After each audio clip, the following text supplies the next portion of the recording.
தமிழகத்தின் முன்னாள் அமைச்சர் செந்தில் பாலாஜி வழக்கில் 2500 பேர் மீது குற்றம் சாட்டப்பட்டுள்ள நிலையில் அவரது வாழ்நாள் முழுவதும் வழக்கு விசாரணை முடியாது என உச்சநீதிமன்றம் அதிர்ச்சி தகவலை தெரிவித்துள்ளது. அதிமுக ஜெயலலிதா தலைமையிலான ஆட்சியில் 2011 முதல் 2015 வரை போக்குவரத்துறை அமைச்சராக இருந்தவர் செந்தில் பாலாஜி.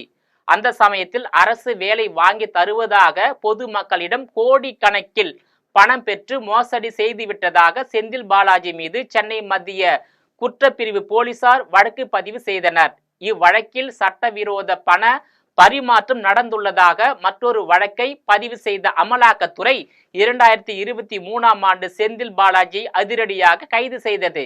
கைது செய்யப்பட்ட பிறகு செந்தில் பாலாஜிக்கு இதய பைபாஸ் அறுவை சிகிச்சை மேற்கொள்ளப்பட்டு பின்னர் புழல் சிறையில் அடைக்கப்பட்டார். 14 மாத சிறைவாசத்திற்கு பிறகு 2024ஆம் ஆண்டு செப்டம்பர் மாதம் உச்சநீதிமன்றம் ஜாமீன் அளித்ததன் பேரில் சிறையில் இருந்து வெளியே வந்தார். உடனடியாக மீண்டும் அமைச்சராகவும் பொறுப்பு ஏற்றார். ஆனால் உச்சநீதிமன்றம் கெடு விதித்ததன் காரணமாக செந்தில் பாலாஜி தனது அமைச்சர் பதவியை ராஜினாமா செய்தார்.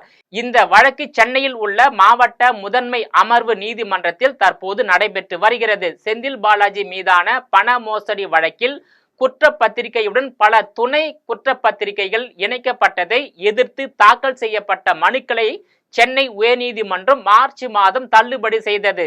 இந்த உத்தரவை எதிர்த்து பண மோசடியால் பாதிக்கப்பட்ட ஒய் பாலாஜி என்பவர் உச்சநீதிமன்றத்தில் மனு தாக்கல் செய்தார். இந்த வழக்கு நீதிபதிகள் சூரியகாந்த், ஜோய் மல்யா பாக்சி அமர்வு முன்பு விசாரணைக்கு வந்தது. மனுதாரர் தரப்பில் இந்த வழக்கை தமிழக அரசு முறையாக நடத்தவில்லை. இந்த வழக்கில் 2000க்கும் அதிகமானோர் மீது குற்றம் சாட்டப்பட்டுள்ளது. தமிழக அரசு முன்னாள் அமைச்சருடன் கூட்டு சேர்ந்து அவரை காப்பாற்ற முயற்சி செய்கிறது என்று குற்றம் சாட்டப்பட்டது.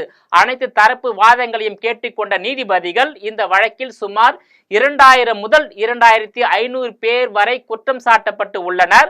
ஒவ்வொரு வழக்கிலும் 900 பேர் 1000 பேர் என்று குற்றம் சாட்டப்பட்டால் இந்த வழக்கு எப்போதுதான் முடிவுக்கு வரும் என்று கேள்வி எழுப்பினர். வழக்கில் குற்றம் சாட்டப்பட்டுள்ள 2500 பேரையும் விசாரித்தால் இன்னும் எத்தனை ஆண்டுகள் ஆனாலும் வழக்கு முடிவுக்கு வராது.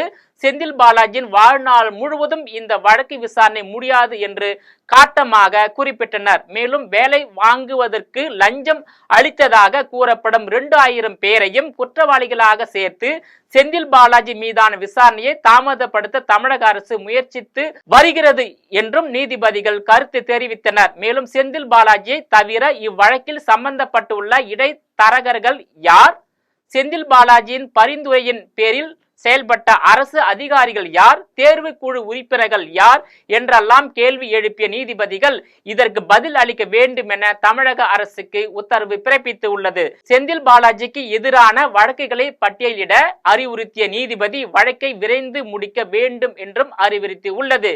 குறிப்பாக தமிழக அமைச்சரவையில் உள்ள பல்வேறு அமைச்சர்கள் மீதும் பல்வேறு விதமான வழக்குகள் நீதிமன்றத்தில் நடைபெற்று வருகிறது.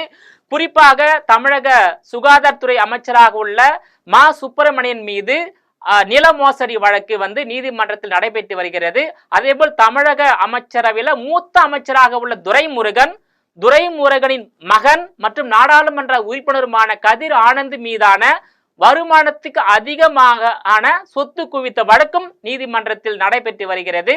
அதேபோல் வேளாண்மை துறை அமைச்சர் எம்.ஆர். பன்னீர்செல்வம், ஐ. பெரியசாமி போன்ற பல்வேறு அமைச்சர்கள் மீதான வருமானத்துக்கு அதிகமான சொத்து குவித்த வழக்குகள் தற்போது நீதிமன்ற விசாரணையில் இருந்து வருகிறது.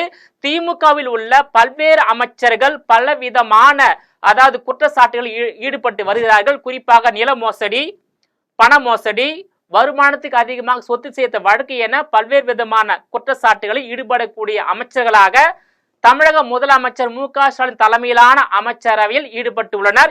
இதையெல்லாம் தாண்டி 2G அலைக்கற்றை ஊழலில் 1,76,000 கோடி ஊழல் செய்த முன்னாள் மத்திய அமைச்சர், நீலகிரி தொகுதி திமுக நாடாளுமன்ற உறுப்பினர் ராசா, தற்போதைய திமுக துணை பொதுச் செயலாளர், தூத்துக்குடி நாடாளுமன்ற உறுப்பினர் கனிமொழி ஆகியோர் மீதான அந்த வழக்கும் டெல்லி உயர்நீதிமன்றத்தில் நடைபெற்று வருகிறது. அந்த 2G அலைக்கற்றை ஊழலில் 1,76,000 கோடி ரூபாயை அரசுக்கு வரவேண்டிய வருவாயை வரவிடாமல் தடுத்த வழக்கில் ராசா, கனிமொழி மற்றும் 16 பேர் இந்த வழக்கில் ஈடுபட்டு உள்ளனர். இப்படி திமுகவுடைய அமைச்சர்கள், சட்டமன்ற உறுப்பினர்கள், நாடாளுமன்ற உறுப்பினர்கள், உள்ளாட்சி பிரதிநிதிகள், திமுக பினாமிகள், திமுக முக்கிய பிரமுகர்கள் பல்வேறு வழக்கில் ஈடுபட்டு பல்வேறு பணத்தை மோசடி செய்து வழக்கில் ஈடுபட்டு உள்ளார்கள்.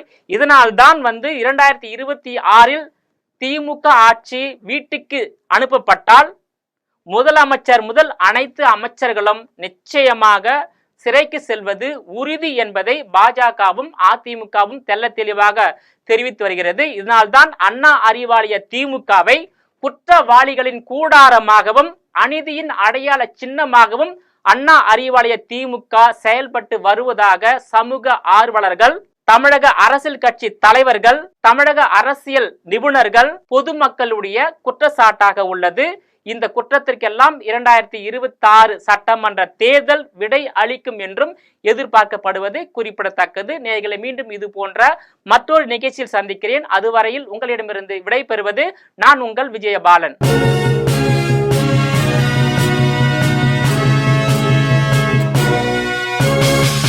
உடனுக்குடன் அப்டேட் தெரிந்து கொள்ள ஜெம் டிவி தமிழ் ஆப்பை இன்ஸ்டால் செய்யவும்.